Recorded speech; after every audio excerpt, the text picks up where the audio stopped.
Gentlemen, you find yourself in the goblin's dungeon. You go inside and look around, and there you see the goblins are having a pleasant tea party and talking about their favorite episodes of Bluey. What do you do? I'm gonna go over to the bar, and I'm going to mumble to myself about, kids these days, and then I'm gonna drop down an entire bag of gold and ask for the strongest root beer they have, and then tell them that they're a bunch of babies because they should be watching Dragon Ball. The barkeeper applauds your laudable and eccentric proclivities, adventurer, and you get the top shelf sarsaparilla. Oh, sarsaparilla! Oh, an excellent year! If we're being too subtle, modern D&D is lacking in many areas. Gragnar rolls to seduce!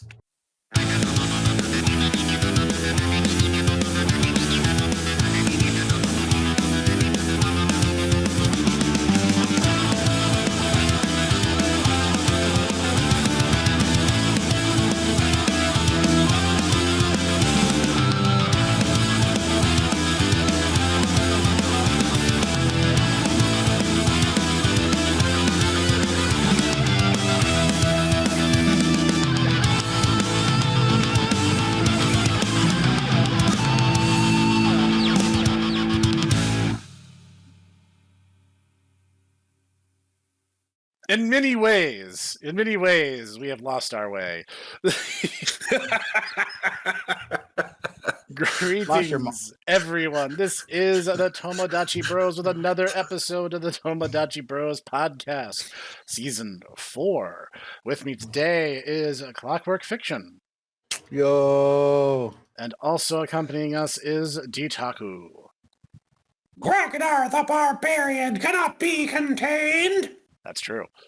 And I, your humble host, the Hipster Snek, am here as well. And, Quick, what's your class? No, I need to know. Obviously, Wizard. I'm the paladin. Oh, okay, good. Nah, it gotta be. So we have a paladin, we have a wizard, and we have a barbarian. This is a very tank-heavy class party. Yeah, it's a good thing I have healing abilities. That's all I'm saying. So Also, you can't be contained because barbarians can't be contained when they're in rage. At least in our level, that's- not someone else. Yep. That's true. We need to find ourselves a cleric like ASAP. yeah, I only get so many lay on hands a day, so we're gonna need something to round this out. And I'm sorry there, Snackopolis. I appreciate you as a fellow comrade, but, yeah. Yeah, no, I understand. I would do say the same in your position. I was saying that we're having a betrayal already. Oh my god, we're only 10 seconds in. Not a betrayal, more just a mutual understanding of priorities.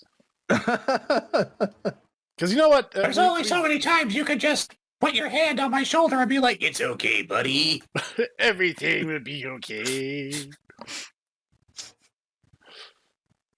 Apparently I'm a paladin of the god of platitudes. That's good to know.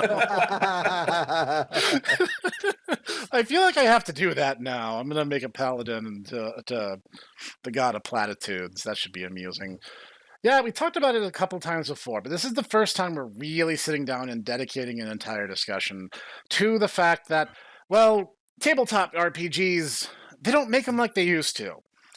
And we've talked about this a couple times before, and in some ways in passing. And if you guys need a refresher course, there is the Tabletop Bros playlist that you guys can investigate. I wouldn't be averse to having that be its own podcast, but I'm just saying it's not quite a podcast yet. Also, we should probably talk into the impetus for why this started, because holy cow, was there like a huge blow up on X about this? Yes. And so I feel like this context is needed. And also then, people can go, wow, that's like ancient times when it actually comes out in like 6 months. A bit less actually now. But that being said, D&D for some reason cannot help but put out this fluff and filler material that's just, hey guys, everyone Well, down in Orkville is just having a tea party and having a really good time. no. What happened is there's this a science fiction fantasy author decided to have a really goofily bad take. At which point, someone looked up what his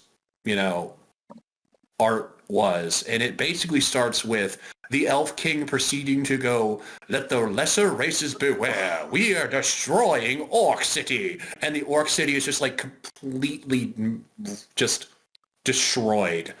And everyone's just in awe of the Elf High King, just as he's like waving his sword aloft. And he's like, yes, and we will bring the orcs to you. And it's like, wow, okay. Okay. And so people just memed on him like all the last 2 days just for, like, oh yes, things were so much better in Orc City, or were they? You know what's really funny is I don't recognize this from X. I don't recognize this scenario from X because when I heard about this story, it was during when fireworks and everything were going off for the 4th of July. So I thought someone was making like another like wizard orb joke about like something happening somewhere, and then just decided to be in Orc City this time. Now I was like, oh, we're doing it again, aren't we? I'm gonna have to find it. I'm gonna find it right now, and I'm gonna send it to you. There, Clockwork. But yeah, it happened like 2 days ago, and it is basically everybody just dunking on this one guy. But it's kind of expanded out to basically be just like a huge meme-a-thon. A huge meme-a-thon, and also kind of commentary on like modern quote unquote millennial fantasy. So. I must have like missed that or something because like I think I missed the impetus for it, but I'm aware of the broader zeitgeist around. Well, yeah. See, here's the thing. This is what happens when you actually go out and have life, unlike me. When you go out with Deadly Cat Queen and Snek family in order to like do things. It's understandable. Whereas you're like me, and you just are being, inundated with dogs. So I say, which is hilarious. We were just having this conversation about how I'm terminally online and you're not. I mean, ordinarily I would be at work. So yeah. Yeah, but it's funny. It's because the discourse that I usually hear when it comes to Dungeons and Dragons, it's not generally with the lore as much. And I mean, there's a ton of it that has probably to do with lore and what is what. But the big thing is, at least from what I'm told, is how much rules is too much rules, and how much do you actually need? Because for some reason, it's like some people want like some people want like AD&D style of rules where I'm just like I don't know if anybody would like that anymore, because if I remember correctly from AD&D, you could die at level 1 as a warrior just from one bad critical hit. And to some people that's not fun. For some people that's not as fun. But then you have current D&D where, I mean, depending on how you run, some people it's more, you have to have a DM who knows what they're doing, who's read the rules and know what they're doing a bit more. And some people just don't, I guess, have that. I don't know. The thing is, like, AD&D is hyper lethal. You will get just deleted from existence in a heartbeat if things don't work out well. And this is generally viewed as like one of its iconic elements, but also one of the things that largely gatekept normies from the game. And basically when they made 3rd edition and 3.5, they kind of tried to strike a balance where it was still lethal to some extent, but maybe less ludicrously lethal. And then for some reason they were just like, no, forget all that. We're just going to make it impossible to die in 4th edition. Well, 4th edition was also like they tried to like MMOify it, or so they're trying to do something to it because every class you get like one of these 2 abilities that's written in the book, and it was completely different. It was insanely different. And then that's why I was saying, like, well, 5 they try to ring, like, I feel like they try to really ring it back and be like, give a lot more agency to the players instead of just like everything has to be like what the book says, because you really couldn't, at least from what I read, you couldn't really make your own like spells and everything like that. No, you are correct. The 4th edition was very, very controlled. Your progression was very controlled. You only got the bits that they really wanted you to have, and like a lot of the times for certain classes, you wouldn't even get the things that make those classes iconic till like 5 to 10 levels in. And the thing is, because of the way healing surges worked in 4th edition, you just couldn't die. Unless something took you from max health to 0 instantaneously, which was not easy to do, you would just shrug everything off. Like nothing could kill you. And it felt like it was D&D built for people who just hate D&D. And it just created this, I'm invincible. There's no intrigue. There's no risk. There's nothing to it. I'm just going to win, quote unquote, win D&D because there's just no lose condition anymore. Well, that's how it certainly felt when I was playing it. Now, for context, and I've talked about this before, I'm a 3.5er. My first D&D was AD&D, but my first like really getting into it was when I was in college with 3X. And we had a pretty regular circle. We had a GM who knew what they were doing. And it was a good time being had by all, especially because I've always kind of played under the assumption that if you can make the GM laugh, you can pretty much get away with stuff that you shouldn't be getting away with otherwise. But that honestly, as a forever GM, this is pretty much true. I will, yes. I have many times allowed things I probably shouldn't have just because I'm like, you know what? Okay, this is going to be really funny. I'm going to see where this goes. we had an instance. I had a friend in college, and he had a Knoll Barbarian, I believe, and he decided to do the Scooby-Doo voice for his character. So every time he was speaking in character, was the raggy kind of voice. And at one point, our GM had us encounter a succubus who shapeshifted into a gnoll in order to try to seduce him to her side. And the thing that he chooses to do is to ask her to drop trowel. And when she does, because, you know, succubus, loose morals and all that, he assesses the situation, shakes his head, and just goes, rah-rah. And the GM is kind of stunned for a minute, and he's like, I don't get it. Like, this is like the most beautiful woman you ever laid eyes on from your tribe. Like, why would you even for an instant think that you can just shrug this off? And our wizard is like, bro, gnolls are hyenas. He's looking for a pseudo-phallus. And that's what he's into. And so our GM got a bit of a biology lecture mid battle, and basically found it so hilarious. He's like, you know what? You're right. You don't even need to roll for this because she just didn't even know that was a factor, and so you just like shrug it off because you realize you have the uncanny valley effect in play. So you just get to shrug off her seduction attempt. I'm just imagining him like having to look this up on his phone. He's like, wait, what?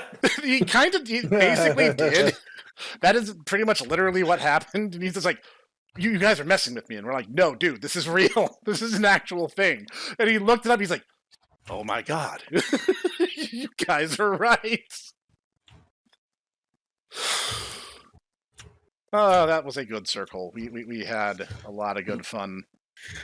Okay. I found it. Found it. All right. So here, I'm gonna post it in podcast. This is how this started, by the way. All right, let's have a look at this. Oh boy. So is this just like some self-published novel, or is this some... Yeah, basically, yes. And let me tell you, I had an entire thing of like, oh boy, I'm getting secondhand cringe already. Okay, I guess I'll read this out for everyone. The Orc city smoldered, burned down in the wake of battle. The ground soaked in a knuckles depth of blood and ash. That is such a weird way to describe this. The savage cries of its defenders now silent, and still as its ruin was overseen by the architect of its very destruction. The Orc wars were finally over. There is nothing more reviled than the Orc, said the Elvish king. Beast! Beast! You know... Gragnar agrees! I also like the fact, as from what you're linking this is a reply repost to them talking about Fat Man, of someone talking about Fat Man from Metal Gear Solid 2. Yes, he made a comment about how Fat Man and Metal Gear in general is ridiculous. And I'll say this, I agree. Kojima is a goofy mofo. But here's the thing though. He can't say things like this and then also, unironically put out stuff like this. In a knuckles depth of blood and ash. Like, what does that even mean? Basically, it sounds like they're trying to make paper mache out of blood. Which, is not the most macabre thing I've ever heard, but maybe one of the most futile things I've heard. But, I mean, the elves must really hate the orcs then, because it's like they are pulverizing these people. Yeah, they just annihilated them, and that's just how the prologue starts. Apparently, that's that is a thing. We are going to make the Elfheim great again.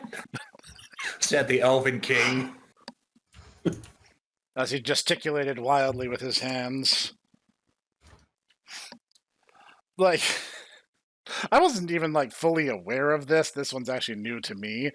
But I will say, that being said, a lot of the promotional art, a lot of the material around 5e has been this really frilly, soft around the edges. It's not even 5e. It's basically the D&D Next, which is the next edition after, see, the issue is that they can't really over 5e because 5e is that's the one that everybody got into, and no one really wants to move on to D&D Next. And the more they show off of D&D Next, where it's oh yes, orcs are Mexicans, and not even Nahua. They're the cartoon nice versions of Mexicans from these Speedy Gonzales, cartoons. Yeah, except that you guys want to see yeah. these fantasy races that all have all these potential for all these amazing stories and quests? Just sit around and have tea parties? Because that's what D&D Next is all about. Basically, and then you get combat wheelchairs. Even though, as we showed off one of these combat wheelchairs earlier, and Noodle actually had an entire tirade, and I'm really sad that he wasn't here for this. Agreed. About the fact that floating discs or druids making exoskeletons out of living trees, or artificer armor that could literally walk you around with eldritch power. Crazy. They're all things. Horse riding. Yes, they're all ways that you could get around this without literally going, oh man, I have a wheelchair. Which, in case you're not aware, and for most people, understandable, wheelchairs are really obnoxious to use, okay? Really obnoxious. They have difficulty with concrete. Unless things are completely flat, which case most situations they're not, they are really annoying to have to navigate. So trying to get a wheelchair and like trying to actually navigate, for instance, a dirt road or, God forbid, a forest path, you're going to need divine intervention. So Pick your deity of choice carefully. yes, it's okay. Snek has a number of nice waifu goddesses, so it's okay. I'm sure there's one that'll fit your... You guys keep saying that, but I have an entire pantheon of evil, obnoxious deities that like an equal number. This world is pretty balanced in that respect. I know, I'm just saying. I'm not necessarily even disagreeing. I'm just clarifying. So... But, like, here's the thing. This is fantasy, guys. The word is fantasy. Why do we have to have your boring, unimaginative views of the world forced into fantasy escapism? Like, the wheelchair, I think, is a really, really good representation of the divide between the normies and those with a modicum of any kind of imagination or spark of creativity. Like, what would be infinitely cooler? What if you had like this weird animate like spider table thing that carried you around as your servant? Like, wouldn't that be infinitely cooler and more visually evocative? I mean, that literally is something that an artificer character could create. And I mean, hey, I'm sure there's somebody exactly like Clockwork who always is like, guys, I sure do love me some steampunk stuff. Hell yeah. This is my Clockwork voice. I'm gonna come on. A wheelchair. Come on, don't give Clockwork the Jimmy voice. No one rightfully deserves the Jimmy voice. I'm sorry. You're right. You're right. This is my new Clockwork voice. I evolved. Much better. I evolved. I think any of the four Greg voices are perfectly acceptable for the Tomodachi Bros. I'm just saying. I went from my fresh mode to my in training mode. In training mode. Oh, so you've been alive an hour and a half. I will soon become an adult, and I will then be able to start fighting. They can fight at the rookie level, but details. Yeah, actually... Sorry, I went there. Oh no, I'm being outdone by a mega... A mega pedant. Yes. Mm-hmm. So, like... Mega Snekmon evolved to Giga Snekmon. The entire thing about fantasy is, like... It's not about really colorful characters sitting down and having tea parties. That's what My Little Pony and Toho Project are for. Okay? And the irony is the fact that the My Little Pony and Toho Project RPGs are way more hardcore than D&D Next is. That is true. That is very true. It's like you have these fantasy races with all this stuff you can do with them. And what do these people like draw them doing? Sitting around and talking and just loving how beautiful nature is. And I'm like, super lame. Once again, the irony of the fact that there actually is a MLP fantasy tabletop game that Snek actually purchased on a lark that actually had tea parties. But the thing is that in order to actually like do things at the tea party, you would have to like declare an action. Excuse me. And then the game master would be like, well, other people are going to act against you. And so there's kind of like this back and forth between like, are you going to try and push, the fact that like the Griffo Humps are trying to invade and steal all your oats? Or are the Griffo Humps going to be like, well, I need them because the winters are very hard and the ice dragons are coming. And so you have to, prove that your needing oats are more important than the Griffo Humps. Yep. And it actually is kind of interesting. And there's this entire, like, they kind of use, like, marbles as a resource, which I don't think I've seen any other tabletop game use, really. Yep. And that, you had only so many of, like, these, like, points that you could use in order to do, like, really special actions. And be like, yeah, but you don't care enough. And they're like, oh, Your caring power has overwhelmed me. I will do what you ask. Yeah, they basically like turned social combat into the core focus of the game, and yet still found a way to make it compelling. Mm-hmm. Which again is So. pretty funny in its own right, given that it makes it more hardcore than the next iteration of D&D of all things. Yeah. For all you babies out there, let me explain something. D&D was not the first tabletop game, but it was one of the first to become mainstream popular. And the reason for that was the mystery. There was the intrigue. The original box art for Castlevania was basically a Photoshop before Photoshop of a D&D manual cover. At least the Western that's box art was. But I mean, that's because D&D basically just took a bunch of Frank Frazetta, paintings from the 1970s. Yeah. And we're like, yeah, this seems good enough. Never mind all the naked women. No, I mean, that was probably part of the appeal, if we're being perfectly honest. Probably. But, like, you guys don't understand. The status of D&D as a pop culture phenomenon is kind of difficult to overstate, and yet is completely ill-understood today. It was huge. This was, like, the social interaction that nerds in the 70s and 80s got. It was, they'd go to their friend's house, they'd go into the basement of their parents' basement, they'd order pizza and rent something from Blockbuster, and they'd roll the dice, and they'd have adventures, they'd kill demons, they'd, hunt down lost artifacts of another time and age, they would, discover things about themselves, their characters, and everything in between.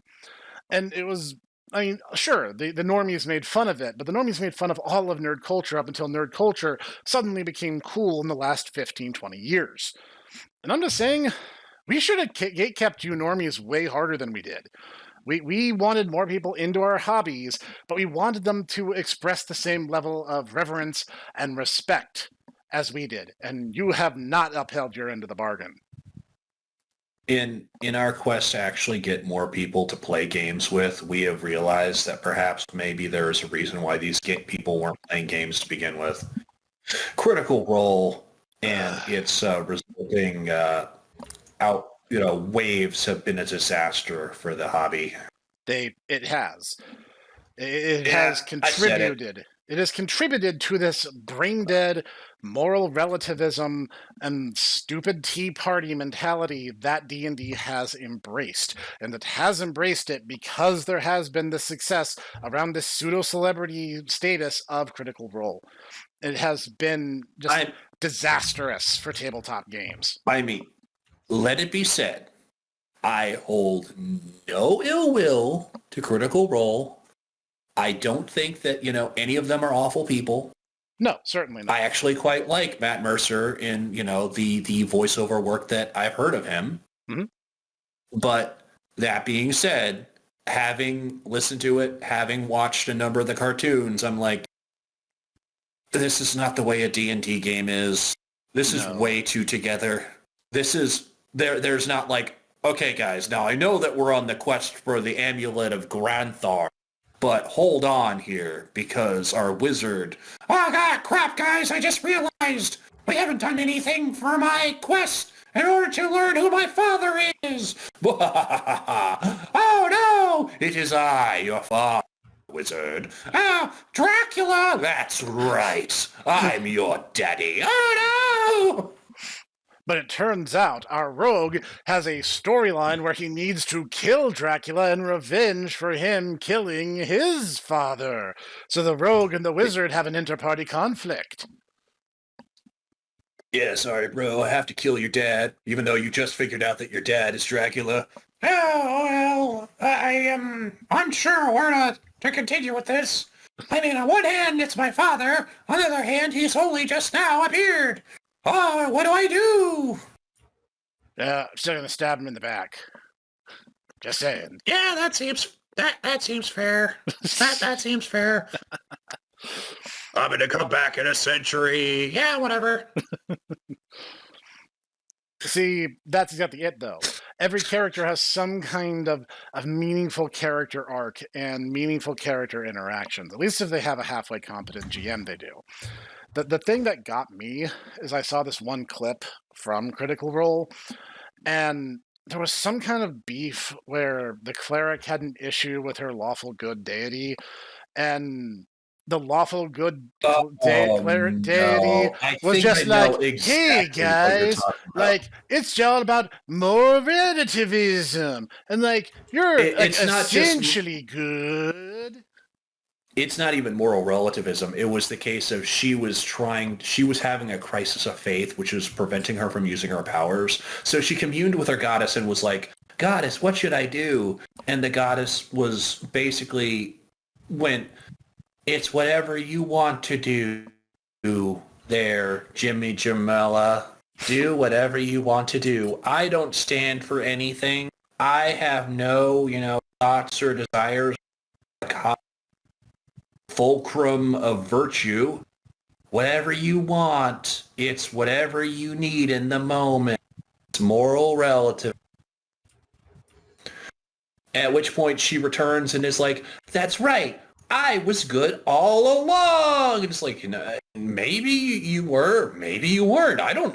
I think when it comes to like production and everything like that, because as Critical Role has gotten bigger, you can definitely tell that the sets and the production and everything have gotten bigger as well. I feel like as people as they don't want to say all the time, I would assume that a chunk of the stuff that they do nowadays is most likely in some way scripted. I mean, roles and everything can't really be, but I mean, I'm assuming they have a plan if something were to go wrong here, something were to go wrong here, how things can kind of shift around a little bit for story purposes. But I think that one of the big thing that Critical Role has put upon a lot of GMs as well is that you can't expect everybody to be a Matt Mercer either with with how he runs his games and everything like that. You need to find a group of people you like hanging out with, that you have your inner jokes with, who you can stomach for a couple hours, whereas as you bumble along a game that you guys might be starting out. Now, not everybody's gonna have not everyone's not gonna have their GM works and everything like that honed in and mastered within like a span of a one session or anything like that. Not everyone is a forever DM who has been forever DMing for millions of years and has mastered it, and basically just doesn't, do any training, because he inevitably knows that, whatever planning he does is immediately going to. Not that I would know anything about that. No, Nope, not at all. Definitely not. Titaku says, tears crying down his face, as he's like, "I just want to play. I just want to play a game. I just want to be a player.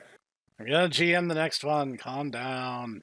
Yeehaw, I'm going to play a cowboy. I'm going to be a cowboy from the planet Texas.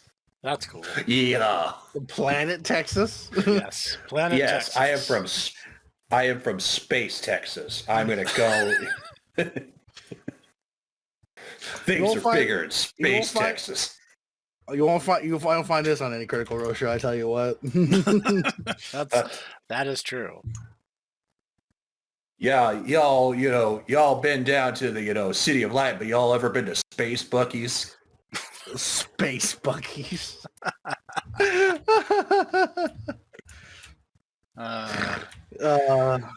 You know what? My brain is like, man, that's a great idea. Actually, write that down. You know what, Clockwork? We should both do that. We should be Space Texans. Well, there we go. I'll start making the character after this. I'm okay with this, actually. So, sounds like we want to do like an Old West game. And you know what? I'm ready to provide. Because I've said it before, I'll say it again. The GM's job is to encourage the players to the utmost of their madness. If you have not cultivated the insanity of your party, my answer is, why haven't you? Why are you not allowing them to go crazy? Why not create a valley full of dinosaurs and giant birds for them to kill? Why? Because it's there. Yes. Is that an Amazing Quest reference? Yeah. I feel like that was Amazing Quest. That was an Amazing Quest reference, yes. No problem.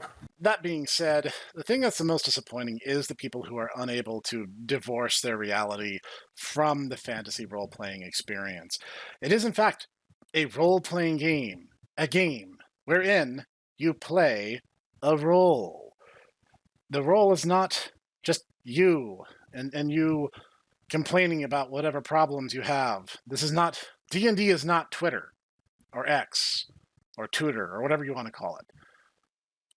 You're not supposed to drag your drab, boring, everyday life into the experience.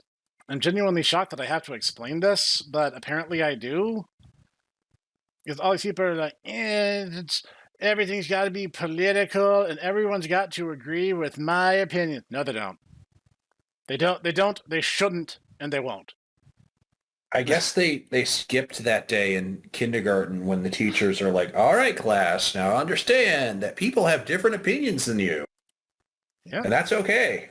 And it's okay. It's okay to disagree and be civil with other human beings. It's literally the least you need in order to get through life as a passable human being. Legit. It's supposed the genre is fantasy, people. It's supposed to be fun. You don't need wheelchairs. You don't need your politics infesting the story. In fact, there's a really good example. D&D Honor Among Thieves. That's a really good movie. Like, not only does it have an interesting and original storyline, it actually is very, very accurate to the D&D experience by having the heroes not understand what the villain's plan is even after they've had it explained to them. That is true facts. Not gonna lie.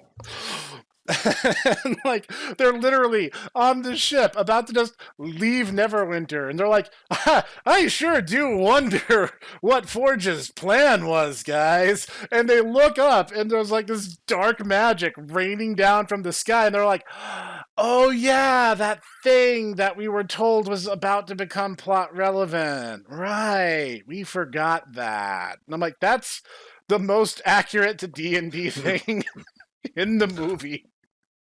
I still think... No, guys. Nah, fam. They needed to have drunk from the one thing from the really shifty guy. And he's like, hey, problem. Drank from this very clearly, very scary looking black, oil. They need to drink from it. Come on, guys. Don't you want the special drink? The paladin's just like, guys, I don't know. This is a good idea. Come on, man! I'm a genie. Don't you trust genies? I still think there's a missed opportunity that I was told that doesn't happen in the movie. I haven't watched it yet. Was having a character die and having the actor come back as a different character. See, that would be pretty funny. They don't do that, but I get it. I do get it. I understand. How accurate is that? There is something to be said for that. Yeah, and it is a D&D. It's a fantasy story. There's weird stuff happening, and the characters have to make a plan and work together and use their individual abilities. It's actually a really good bit of D&D stuff. In fact, if you want a good gateway drug for someone to be interested in the franchise, I think that movie is an excellent way of doing it. Especially, one of my favorite things about the film is that it both begins and ends with abuse aimed at Aarakocra, which is the correct way to treat Aarakocra. Yes. Oh, I mean, speaking of not, realizing what your fellow party really, How dare a race have a flight speed at level 1? No, it's not even that. It's the fact that the Aarakocra player kept being like, "Hey guys, so I have a dexterity of 20." Yes. And that basically makes my defense 20. Yes. Correct. And I can just do everything off dexterity. It's like, no, you can't. No, there's a little bit more nuance to it than that. You're not cartwheeling everywhere you go. Are you secretly a tumbleweed? In which case, I might believe this. Apparently, he had difficulties with his own monk. So, just, cue, little Ditaku just, sitting there, Gene Wilder, just like, sucks, don't it? And I don't want to be the guy who just comes to the table and complains and doesn't bring answers with him. So I will give you, little Zoomer babies, some helpful advice for how to make a good and compelling character that will not only synergize with the party, but will also help you create better story and campaign experiences. Your character should have a biography that answers at least 3 crucial questions. The first is, where did you come from? The second is, what do you want, long-term and short-term? And the third is, what do you need in order to achieve what you want? If you can answer any of these questions in 1 sentence, your character is boring and you need to elaborate. The Ragnar GM... comes from the north. Ragnar demands winches. Ragnar will become a god. Snek, it's not that he's boring and need to elaborate. It's that it's boring, and the DM will make it more interesting since you've decided to leave so much open for interpretation. Yeah, you see, okay, here's the thing. I think there should be a carrot and a stick system. There should be a draw, and there should be some kind of driving mechanism behind it. But what I mean is, let's say the character is after a particular person for revenge. We'll use a classic plot line. He's after Count Dracula for killing his father, like we proposed earlier. So God, we love Castlevania in this show, don't we? we do, to be fair. So he's after Count Dracula to get revenge for the death of his father, which is great. You now have something the GM can go, aha, I can use that, and I can take this, make it part of the story, and run with it and make things bigger. Now let's say, for the sake of argument, that one of your characters has like the amnesia flaw, and the GM gets to fill in the blanks. Well, let's say that the amnesiac guy turns out he was a servant of Dracula prior to getting amnesia. Create that inner party tension. For the love of all that is good and holy, if you have a clever GM, don't do this, because they are going to do the most boneheaded and like evil, twisted things and not like in a bad way, but in a like, it turns out that you secretly were like, Dracula's son, Alucard, that, bumped, heads backwards with, the chosen of the Messiah clan that are sent to destroy you and your father. And now you don't remember, but you're strangely good at finding vampires for some reason. Yeah, I could see that. I was gonna go a slightly, more macabre direction and be like, oh, you were Count Dracula's #1 orphan torturer.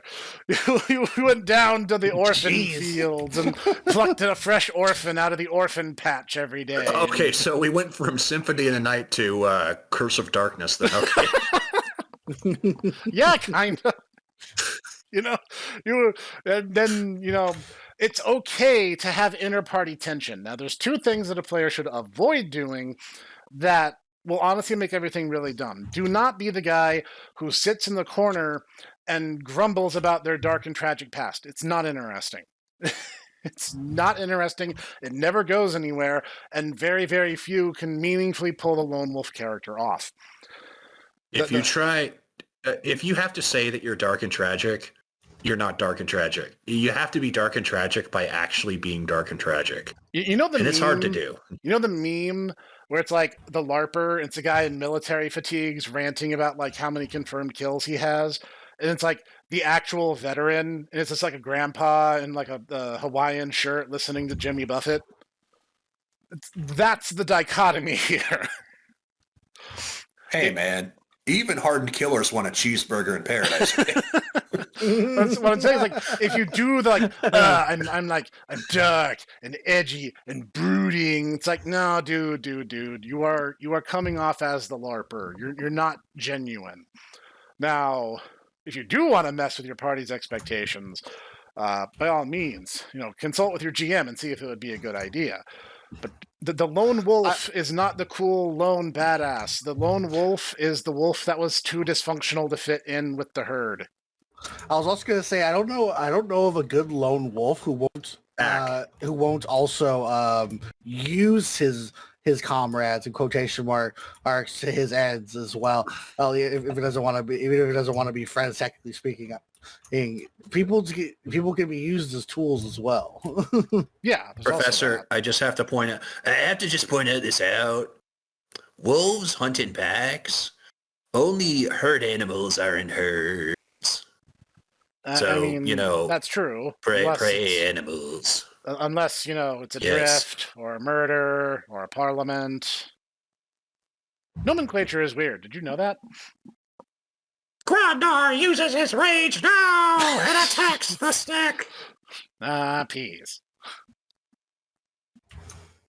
Well, you see, the other thing that you shouldn't do as your as a player, don't try to win. The point is not to win. The point is to write a really cool story that you can recount with your friends, preferably on a YouTube channel at a later date. Yes, it's don't try and fight your players. You and the players are on the same team. Okay, and that is team. Really cool story. Challenges, setbacks, and failures will make your character more interesting. It's true in real life, it's true in storytelling, and it's definitely true in tabletop RPGs. Let me tell you, there's been many a times that these knuckleheads have derailed any of my plans. But you know what? I've had a lot of fun with them, especially, setting them up to be, all right, sweetheart, you're gonna be a star. But I'm a 7-foot-tall orc. Like I said, a star. I already see it now. Your name up in the heart of Little Goblin Town, see? These little goblin soy boys will buy anything, and you're like one of those quote-unquote big muscle mommies, see? They love me. They really love me. Guys, I'm sorry. I have to stop being an adventurer. I'm a G-pop idol now. Godspeed, you crazy diamond. Also, I want to point out, just because you fail a roll does not mean you can't succeed in other ways. That's very true. Just because the guards found you does not mean you suddenly have to go with sword. There's also, talking to the guard and be like, "Oh, hey, sorry, hey, I thought this way was to the bathroom." Roll, and then the DM will probably ask you to roll a persuasion check. Yeah, you don't. What we call here, this is a deflection roll, because you'll notice, Clockwork actually was in a situation where he massively failed, and everyone else proceeded to go, "Oh crap!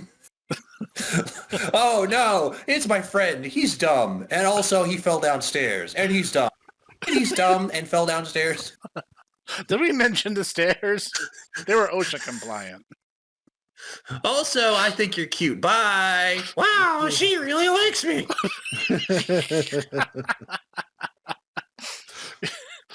There are, murder hobo does not have to be plan A or even plan B necessarily. You can try other tactics. Try to think like your character would. And if you take anything away from this episode, let it be this. When you're playing a character, think like your character. The G-pop muscle mommy half-orc that Itaku is lovingly homaging here was my character. And after a particularly rough dungeon run, she goes into a tavern full of these werewolf people, and they offer her up this drink. Now, in real life, I know what it is. It's actually kind of this really poisonous alkaline substance that normally only the members of this particular species can drink without harm. But, see, I knew that, but there's no context under which my character should have known that.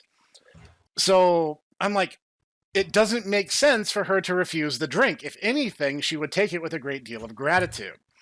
So I'm just like, okay, bottoms up. And Ditaku was like, "Are you sure?" And I'm like, "No, but I have to do it because it doesn't make sense otherwise." And he's like, "Okay, roll stamina." And I'm just like, 20. And he's like, "Oh, Well, son of a goblin, here we go. So remember, metagaming is for losers. Remember, your character may know things you don't, and may not know things that you do. And please don't make your character's best stat be his only personality. Yeah, seriously. Please don't do that. As an aside, too, the entire rolling with the punches, so to speak, with failure is actually there actually is a mechanic, in Legends of the Wulen that I absolutely love, and that they don't have critical failure in that game. But what happens is you can either just simply fail if you fail a roll, or they have what's basically known as like heaven smiling upon you, because the entire game is Chinese as heck, and so everything has to be incredibly flowery. And so what happens is instead of just failing, you can decide to go, okay, I'm going to fail, but I'm going to let the GM describe the way that I fail. And so if you do this, you actually gain a small amount of XP, because it's supposed to be a way, like, add an additional wrinkle to you failing. For instance, the example they gave is this one particular martial artist is running across a series of rooftops. Pretty simple. Right. It's raining. The entire thing is wet. It's not going to be just a sure thing. The character makes it, but fails their last roll. And so they make it, but it proceeds to toss off shingles off the roof that land, wouldn't you know it, conveniently right in front of the guards, who proceed to be alerted and go, hey, somebody's running on the roofs right over us. We should probably notify people and sound the alarm. And so you make it, but now the guards and everybody are aware that somebody running around on the roofs that you're trying to, We actually had something similar happen in a Vampire the Masquerade campaign. Now, you got to understand, this is a game that Cog and I had played with some friends of ours. The thing that happened is I was a Bruja, Cog was a Tremere, and our third was a Malkavian. So, this is the madness that we have to work with. So we were trying to infiltrate this Giovanni warehouse, because they were digging around in places that no one really wanted Giovanni digging around. And so we're like, okay, there's this door. It has this great big old padlock on it. And we're like, okay, what are our options here? I'm like, well, I can smash it. I was the strongest. Like, I could break it, but like that's going to make a huge amount of noise. And Cog was like, well, I could burn it, because he was Path of Flame. But I was like, okay, that will also like draw a lot of attention. We'll definitely set off like a smoke alarm or something. And our Malkavian was like, don't worry, guys.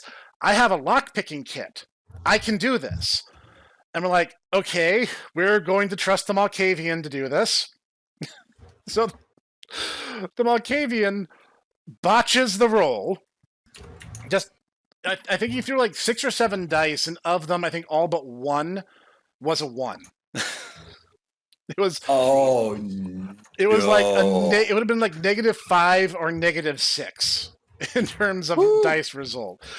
And the GM thinks about it and goes, "Okay, you do open the lock.